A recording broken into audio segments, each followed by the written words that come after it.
오늘은 하나님 말씀 사사기에서 함께 보겠습니다.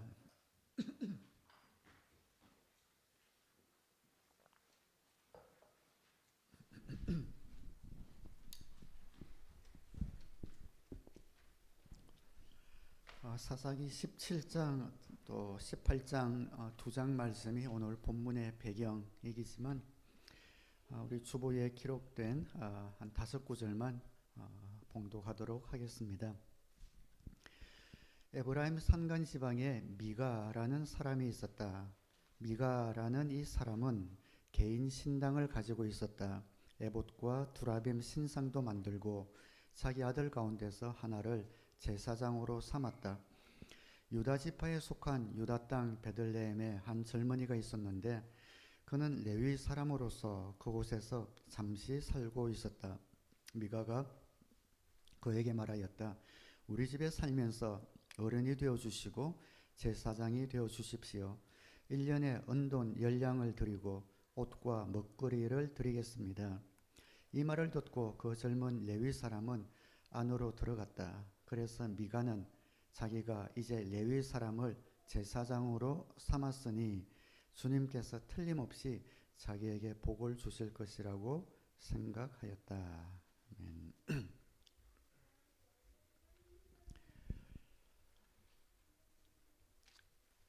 오늘 본문에 나오는 미가라는 사람은 짧은 구절을 읽어서 이 사람이 좋은 사람인지 그렇지 않은 사람인지 잘 감이 안 올 수도 있는데 좀 느낌상으로는 좀 하나님의 뜻과는 좀 떨어졌다 이런 느낌이 좀 드시죠.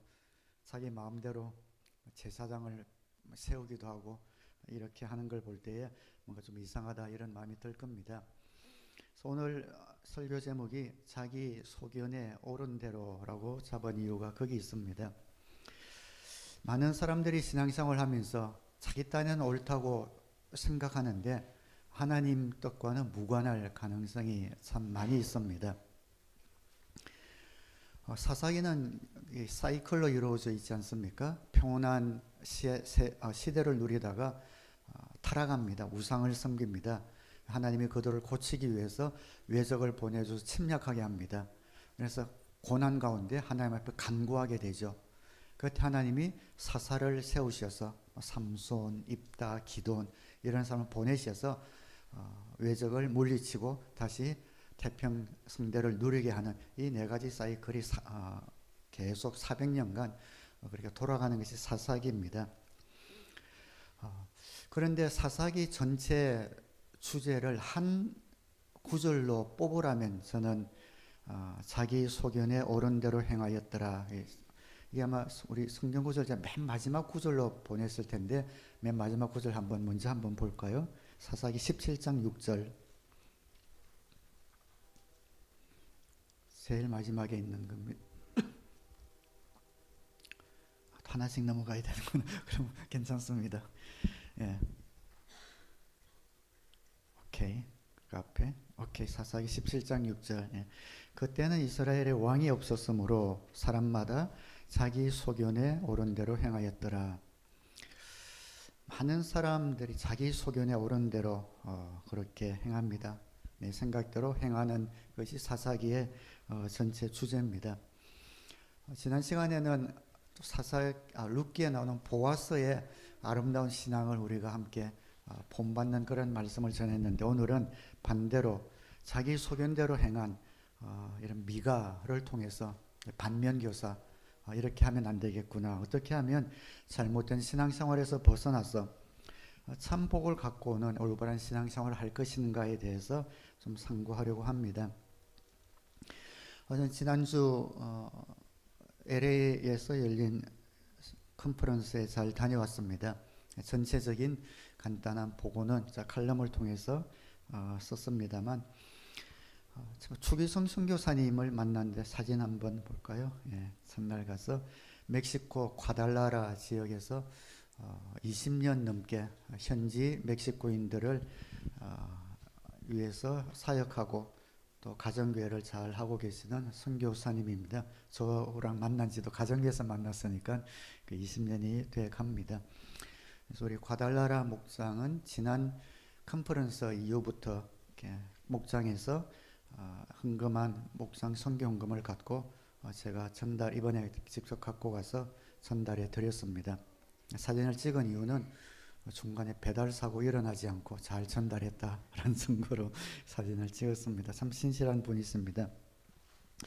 그리고 두 번째 사진은 연세가 많이 드셔서 못 알아보겠지만 하덕규라는 가수입니다. 예, 우리 시인과 촌장으로 데뷔해서 우리 가시나무, 유명한 가시나무를 작사 작곡하시고 뒤에 조성모 씨가 불러서 더 유명해진 곡이긴 하죠.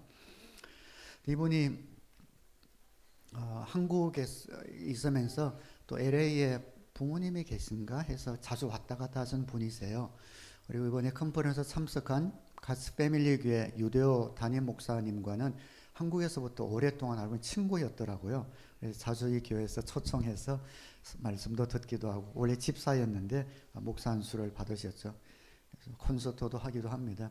저는 실물은 처음 뵀는데 컨퍼런스 셋째 날 저녁에 미니 콘서트를 이분이 하셨어요. 사실 컨퍼런스는 우리가 많은 순서가 있고 중요한 순서들인데 처음에는 뭐 우리 가정교회랑 상관이 없는 목사님을 초청해서 콘서트를 한다길래 뭐 그냥 큰 기대를 안 했습니다. 근데 찬양을 듣고 간정을 듣는데 얼마나 큰 은혜가 되었는지 몰라요. 이번에 간정이 정말 파워풀하고 마음을 타치했습니다. 그리고 무엇보다 감사한 것은 이분이 백석대학교에서 또 실용음악과 교수기도 한데 거기서 가정교회를 전파하는 홍인규 교수님이라는 분을 통해서 가정교회를 잘 알고 계시고 또 유대호 목사님이 교회에서 사역 자주 오시면서 목상에 목자 목녀님들을 만나고 또 목자 수련회도 인도하시고 하시면서 가정교회를 굉장히 잘 알고 계시고 그러면서 이 마지막 시대 때에 가정교회 같은 이런 교회가 있다는 것이 너무 놀랍고 고맙다 라고 하시면서 가정교회 그런 정신을 갖고 또 간증을 하고 찬양을 해서 훨씬 더 마음에 와닿았던 것 같습니다.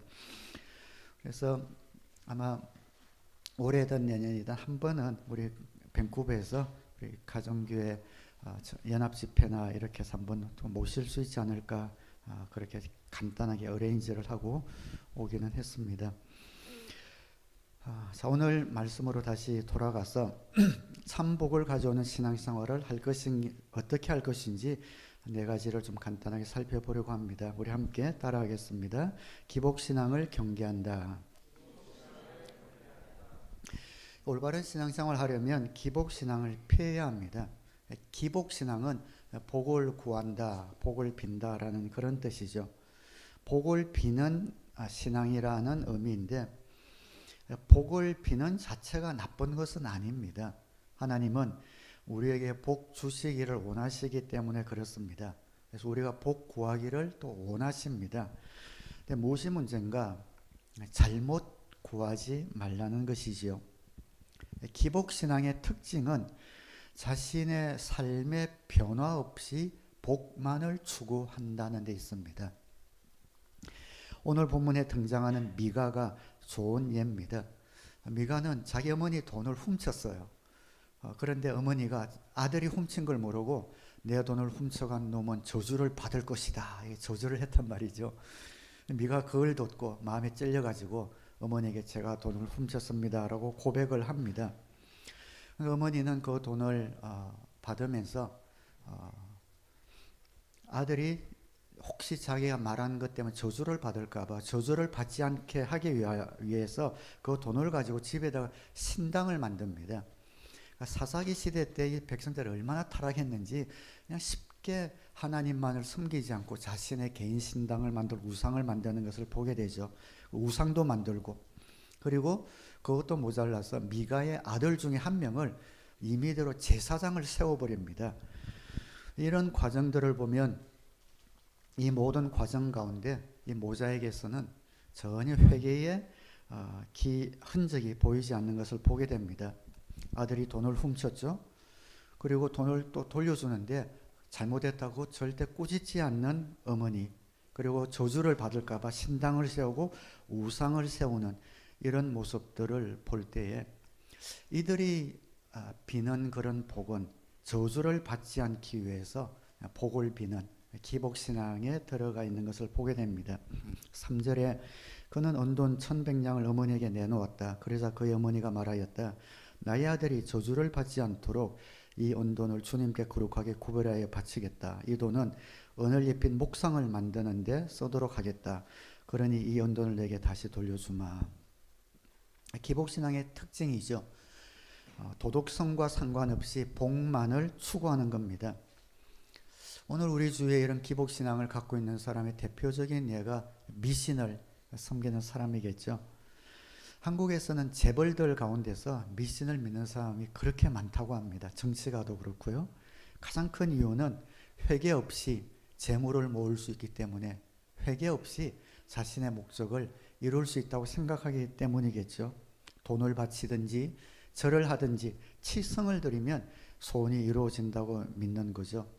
비싸게 돈을 주고 부적을 사서 몸에 지니면 애군을 나쁜 기운이 물러간다고 믿기 때문이겠죠. 신접한 사람에게 부채만 톡톡히 주면 장래에 이루어질 일까지 알 수 있기 때문이겠죠. 좀 힘이 들고 돈은 들지만 얼마나 편합니까? 그러나 이들의 문제가 무엇입니까? 미신은 진정한 행복을 가져다 주지 못한다는 겁니다. 미신을 믿는 사람치고 행복을 고백하고 기쁨을 고백하고 그 장래가 평안한 사람을 극히 보기 드문 이유가 거기에 있습니다. 참된 복은 하나님만이 주실 수 있습니다. 그런데 하나님의 주 관심사는 복 자체보다 우리를 복 받을 만한 사람으로 만드시는 데 있습니다. 복 받을 사람이 되면 그 복은 저절로 우리에게 모이기 때문에 그렇습니다.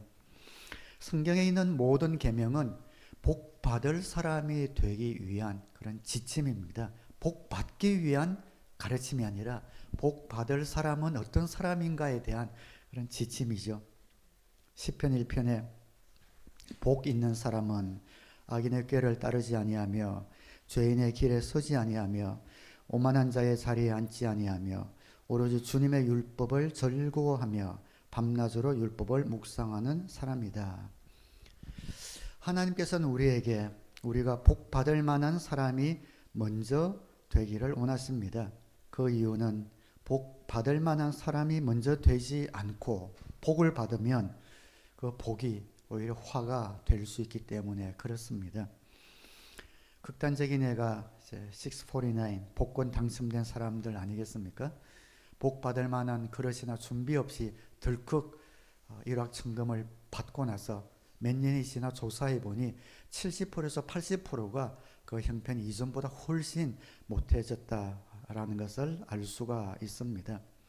물질의 축복을 다룰 만한 그런 사람이 되지 못하고 물질이 생겼을 때 원래부터 갖고 있었던 그 본성대로 나가버린 것이죠.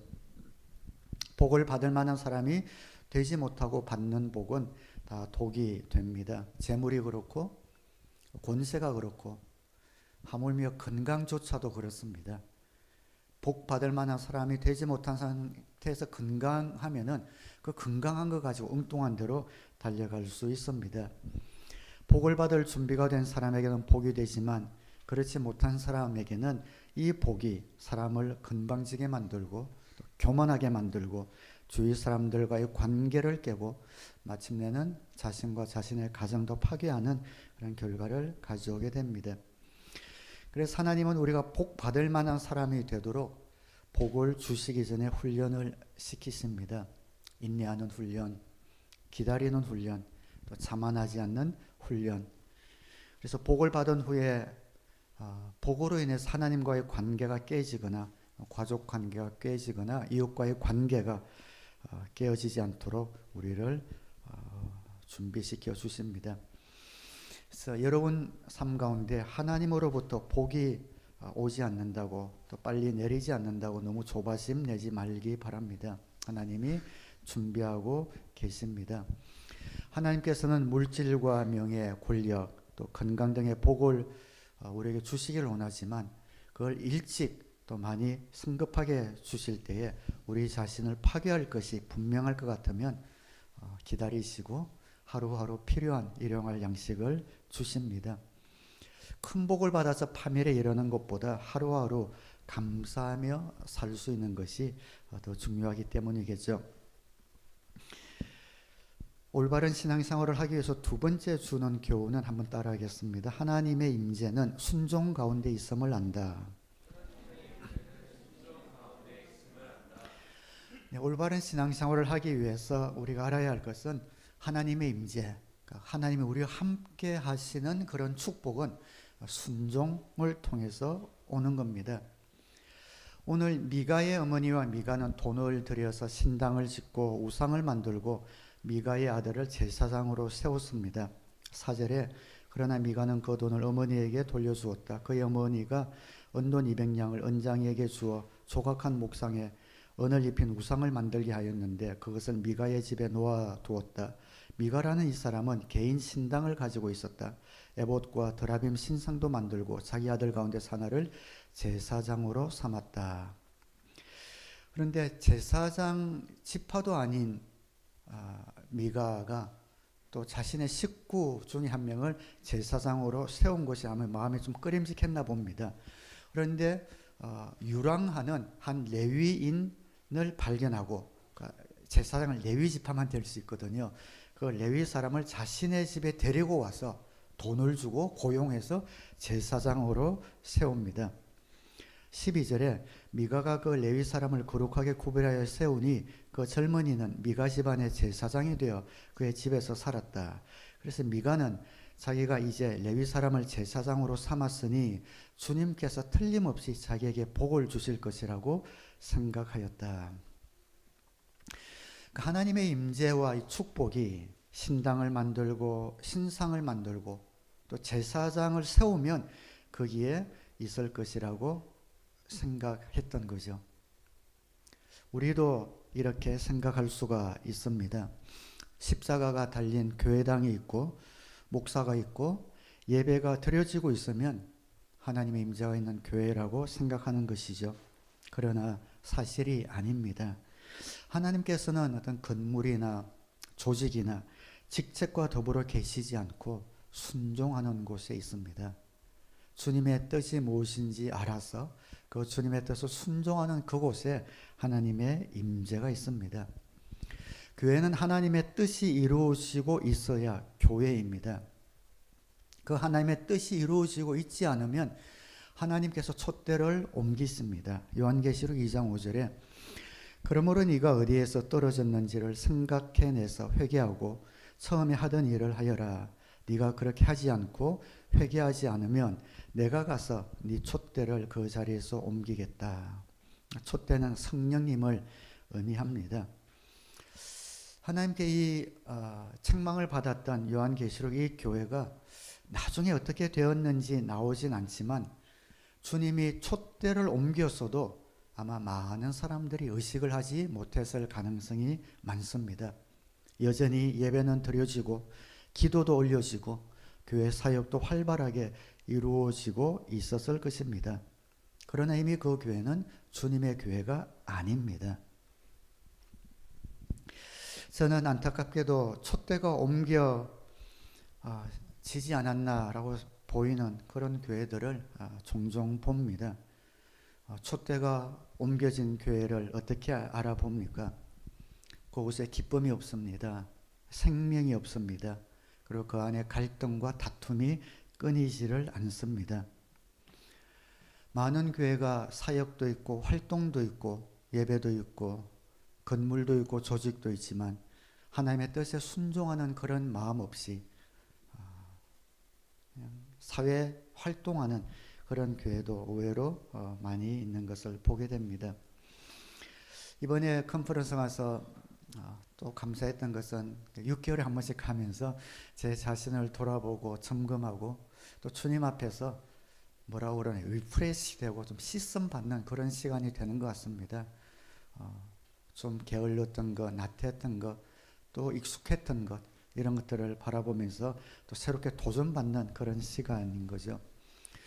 일찍 도착해서 교회를 갔더니 저녁부터 이제 컨퍼런스 월요일 저녁부터 프로그램이 시작되는데 일찍 도착한 분들을 위해서 교회에서 또 간단하게 점심 식사를 준비를 해줍니다. 점심 식사는 일찍 온 분들을 위해서 하기 때문에 보통 가면은 간단한 뭐 간식이나 그렇게 하는데 이번엔 갔는데 따끈한 국밥을 준비를 해주셨더라고요. 얼마나 맛있게 먹었는지 모릅니다.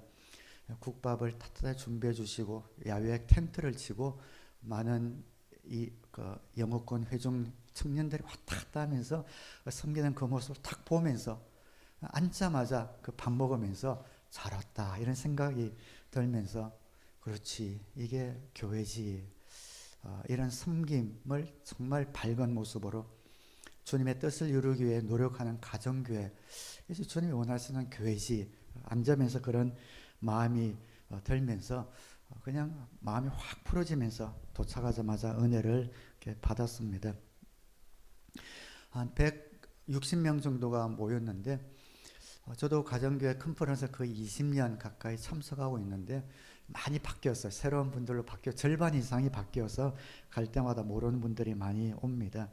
그리고 감사한 것은 2세 교회, 영어권 2세들이 한 3분의 1 정도는 이번에 오게 됩니다. 그래서 영어와 같이 순서를 진행하게 되는데 너무 소망이 있습니다. 2세권 자녀 2세 목회자들이 3분의 1 정도 점점 많아져서 참 가정교회에 소망이 있다 이런 마음이 있습니다. 그리고 여전히 전통교회를 하면서 회의감을 가지고 이것이 교회라면 이것이 목회라면 정말 소망이 없다라고 했던 분들이 가정교회를 만나서 소명을 회복하고 오는 분들의 감정 심포지엄을 들으면서 하나님의 우리 교회에 세워주신 가정교회 정신이 참 귀하구나 라는 다시 한번 새기고 돌아온 그런 시간이었습니다. 우리 교회도 현재로서는 뭐 정도의 차이는 있겠지만 주님께서 함께 하시는 것 같습니다. 우리가 모일 때 기쁨이 있고 또 사랑이 있고 하나님의 역사도 나타나고 또 간증들이 있습니다. 이런 성령의 임재하심이 왜 있는지 우리는 알아야 합니다. 주님의 뜻을 붙들고 있는 한 이런 하나님의 임재가 있습니다. 주님의 뜻이 이루어지고 있는 곳에 주님의 임재가 있고 주님의 임재가 있는 곳에 기쁨과 능력이 있습니다. 주님의 뜻은 무엇입니까? 영혼 구원하여 제자 만드는 겁니다. 그것이 가장 강력한 우리 주님의 소원입니다. 이 정신, 이 마음을 우리가 갖고 있는 한은 우리 교회 가운데 주님의 임재하심, 그 임재하심으로 말미암은 기쁨이 계속 머무를 것입니다. 여러분, 우리 교회는 VIP를 위해서 세워진 교회 아닙니까? 하나님을 알아야 될 VIP를 향해 가는 목장이 있는 곳입니다. 그런데 우리도 오래되다 보니까 익숙해져서 하나님이 뭐 친구를 통해서 이렇게 저렇게 VIP를 보내주시면은 감사한데 나는 VIP를 향한 마음을 얼마나 갖고 있나 한번 지금쯤은 우리 한번 점검해 보면 좋겠습니다. 우리 목장에 그냥 다른 사람이 전도해서 온 VIP가 아니라 나의 VIP가 있는가? 내 주위에 나의 VIP가 있는가?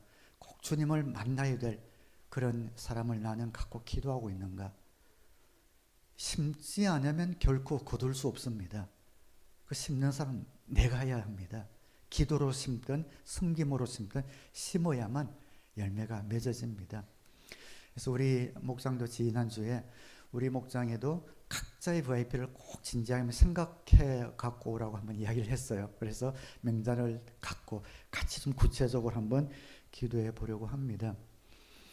지난주에 우리 방문한 우리 상현 형제, 주성 형제 오늘 예배 참석 두 번째에서 너무 반가워요. 근데 두 형제를 우리 니카라과 목장의 김지인 형제가 이렇게 전도를 했더라고요. 우리 지인 형제를 아는 사람은 굉장히 조용한 형제로 할 겁니다. 말수가 별로 없어요.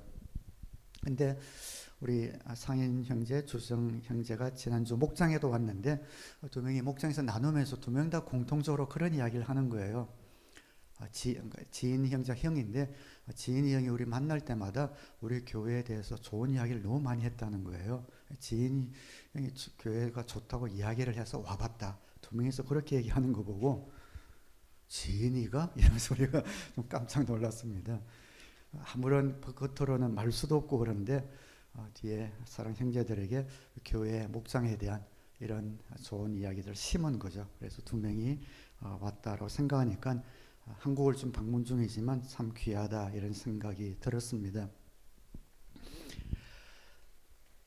순종할 때 하나님의 임재하심이 있습니다. 이것은 교회뿐 아니라 우리 가정과 개인에게도 적용이 되어집니다. 여러분의 삶에, 여러분의 가정에 혹시 생명이 사라지고 기쁨이 없고 다툼과 갈등이 생긴다면 하나님께 대한 순종에 내가 어긋난 것이 있는가 한번 살펴보기 바랍니다. 세 번째 한번 따라하겠습니다. 순수한 동기로 사역한다. 올바른 신앙생활을 하려면 사역의 동기가 순수해야 되겠죠. 오늘 미가는 그러지 못했습니다. 그리고 이 미가가 고용한 제사장도 그러질 못했어요. 한 레위인이 등장을 하는데 이 레위인은 철저하게 제사 지내는, 하나님께 제사 지내는 것을 자신의 밥벌이 수단으로 사용하고 있습니다. 미가의 집에 있는 것이 우상인 것을 분명히 알았을 텐데 자신의 생활 보장을 해주니까 미가 집안을 위한 그 우상을 그대로 두고 제사장 역할을 맡게 된 거죠. 10절에 그 젊은 레위 사람은 미가와 함께 살기로 하고 미가의 친아들 가운데 하나처럼 되었다. 미가가 그 레위 사람을 거룩하게 구별하여 세우니 그 젊은이는 미가 집안의 제사장이 되어 그의 집에서 살았다. 미가가 그에게 말하였다. 우리 집에 살면서 어른이 되어주시고 제사장이 되어주십시오. 1년에 은돈 10냥을 드리고 옷과 먹거리를 드리겠습니다. 이 말을 듣고 그 젊은 레위 사람은 안으로 들어갔다. 잘못된 동기인 거죠. 나중에 단지파에 속한, 지파 중에 미가도 단지파인데 단지파에 속한 600명이 다른 지파들은 땅 분배를 다 받았는데 단지파는 아직 받지를 못했어요. 그래서 이 단지파가 북쪽의 어떤 데를 점령하기 위해서 가는 도중에 미가의 집에 와서 그 우상들을 훔쳐갑니다. 그러니까 큰 전쟁을 앞두고 있으니까 우상이 좀 도움이 될 거라 생각을 했겠죠, 그죠? 그러면서 그 집에 고용된 젊은 레위인도 그들이 또 매수를 하는 장면이 나옵니다. 18장 19절에 그들이 그에게 대답하였다. 그러니까 그 600명이 그 집에 고용된 젊은 레위인에게 이야기하는 거예요. 조용히 하십시오. 아무 말 말고 우리를 따라 나서십시오.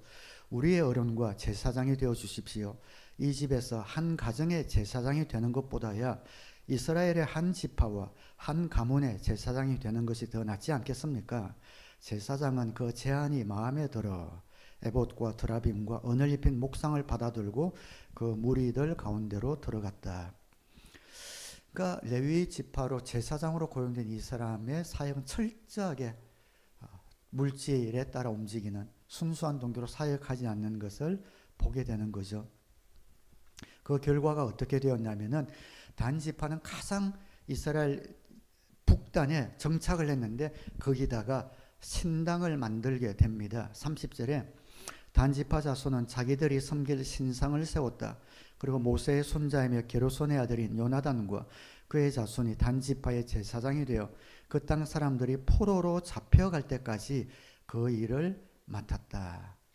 그들은 하나님의 집이 실로에 있는 동안 내내 미가가 만든 우상을 그대로 두고 섬겼다. 한 개인의 잘못 오염된 신앙이 한 지파를 오염되게 만들고 나중에는 그 북이스라엘이 멸망당하는 데까지 확장되게 됩니다. 수백 년이 지나서 이스라엘이 남북으로 분단이 되었을 때에 바로 그들이 세운 단지파가 세운 이곳이 우상 숭배의 거점이 되어서 북이스라엘의 멸망을 가져오게 됩니다. 열왕기상 12장 28절에 왕은 궁리를 한 끝에 금송아지 상 2개를 만들었다. 그리고는 백성에게 이렇게 말하였다. 예루살렘으로 올라가는 일은 너희에게는 너무 번거로운 일이다. 이스라엘 백성들아, 너희를 이집트에서 구해주신 신이 여기에 계신다. 그리고 그는 금송아지 상 2개를 하나는 베델에 두고 다른 하나는 단에 두었다. 그런데 이 일은 이스라엘 안에서 죄가 되었다. 백성들은 저 멀리 단까지 가서 거기에 있는 그 한 송아지를 섬겼다. 미가를 통해 세워진 금송아지 상이 북이스라엘이 가짜 제단이 되고 그곳에 가서 예배를 드리고 하나님의 심판을 받는 데까지 이르게 되는 거죠. 사역자의 동기가 순수성을 잃을 때에 그 사역은 오염되기 시작합니다. 그리고 그것은 개인과 그 공동체의 파멸을 가져오게 됩니다. 이런 것을 알기 때문에 저도 특별히 제가 하는 사역, 목회가 오염되지 않도록 조심을 많이 합니다. 특별히 재물이나 물질로 오염되지 않도록 조심을 하고 있습니다. 베드로도 장로들에게 그 교회에서 사역하는 사역자들에게 구절에 슬라이드는 없습니다. 제가 그냥 읽겠습니다. 베드로전서 5장 2절에 여러분 가운데 있는 하나님의 양떼를 먹이십시오. 억지로 할 것이 아니라 하나님의 뜻을 따라 자진하여 하고 더러운 이익을 탐하여 할 것이 아니라 기쁜 마음으로 하십시오 라고 하면서 어떤 사역이 나의 어떤 이익을 위해서 할 것이 아니라 온전히 하나님의 뜻을 따라 할 것을 이야기를 하고 있습니다. 더러운 이익이라는 것은 단순히 물질만 의미하진 않겠죠. 다른 사람에게 인정받기 원하는 마음, 또 많은 이민교회들이 장로가 되기를 원하는 그런 마음이 섬기기 위해서 하는 것보다는 사회에서 인정받지 못하는 것을 교회에서 인정받으려는 그런 마음으로 하려고 할 때 또 문제들이 생기는 것을 보게 됩니다. 사역의 동기는 오로지 주를 섬기고 이웃을 섬기기 위한 것이라야 합니다. 이것을 벗어나면 그 사역이 오염될 수밖에 없습니다.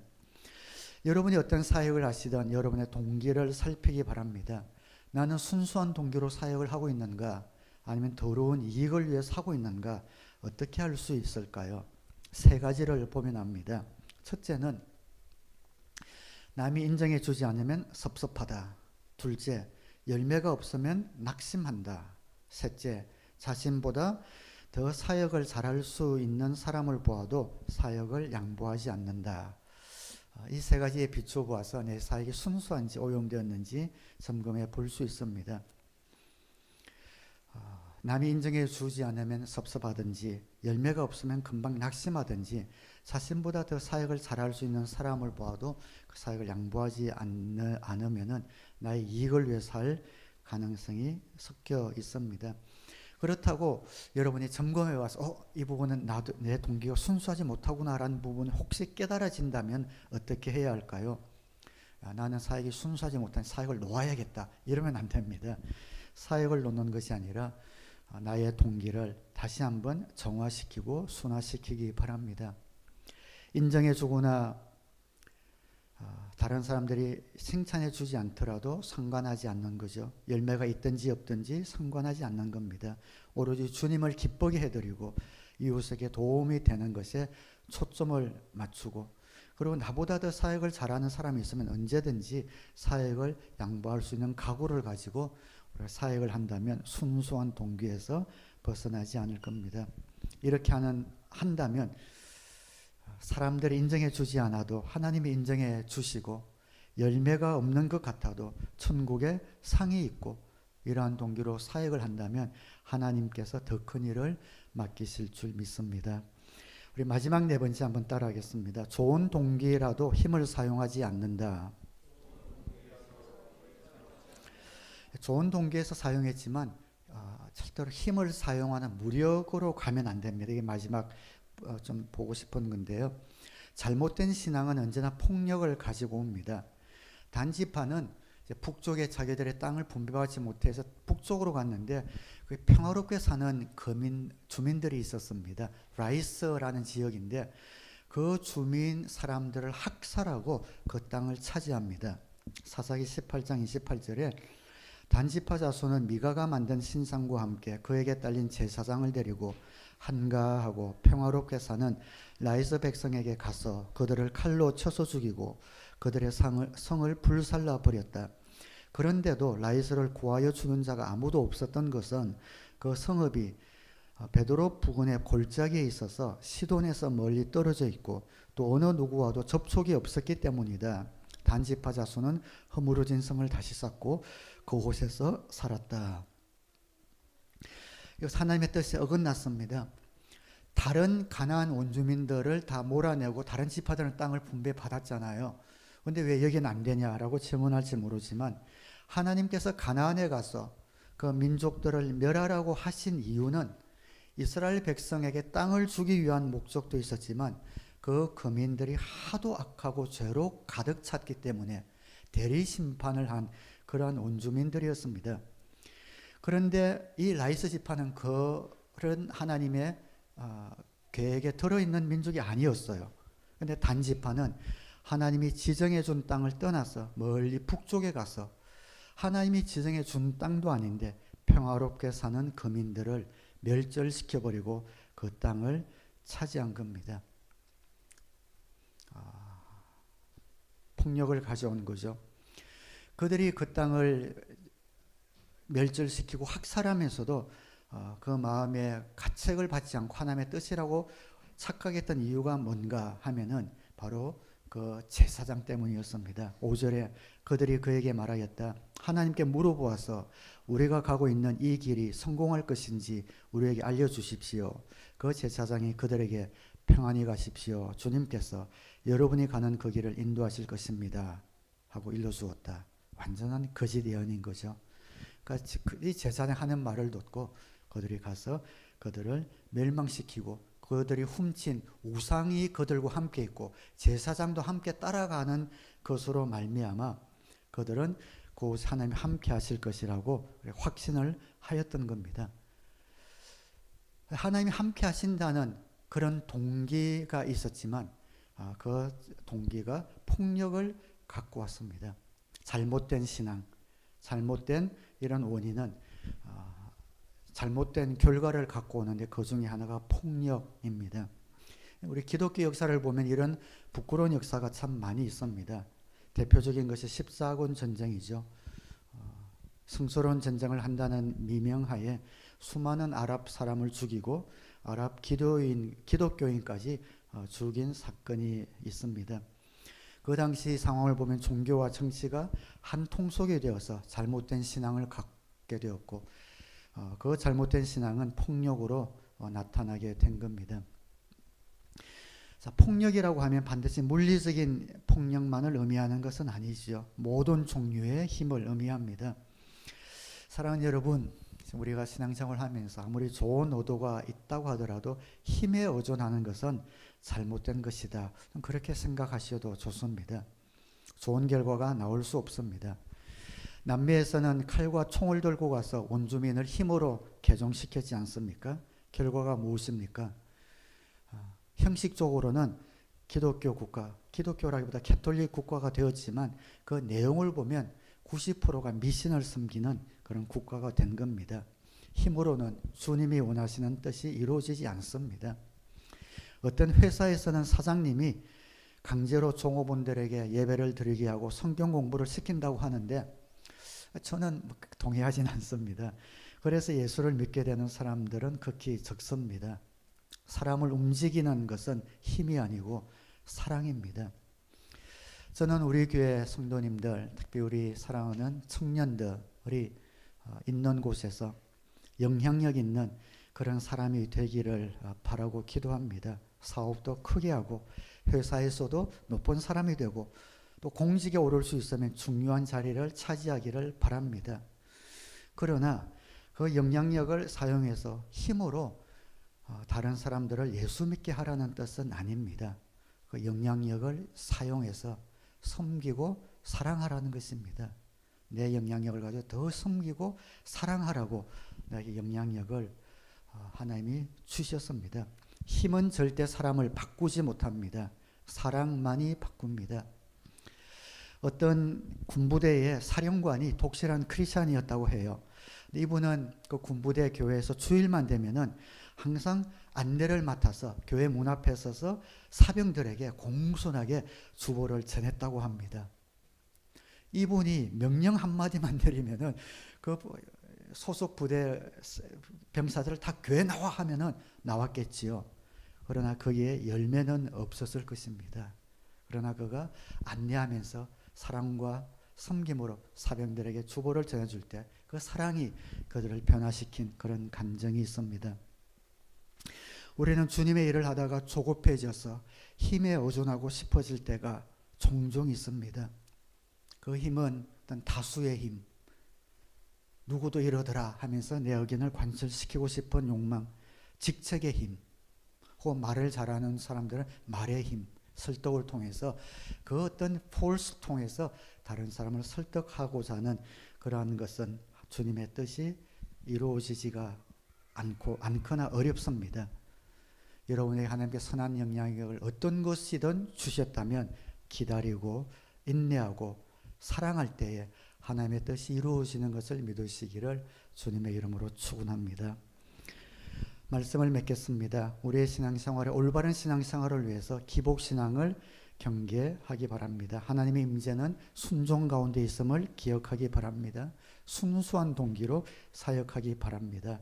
좋은 동기에서라도 힘을 사용하지 않고 섬김과 사랑을 사용하셔서 저와 여러분의 삶과 사역에 귀한 열매들이 많이 맺히게 되기를 주님의 이름으로 축원합니다.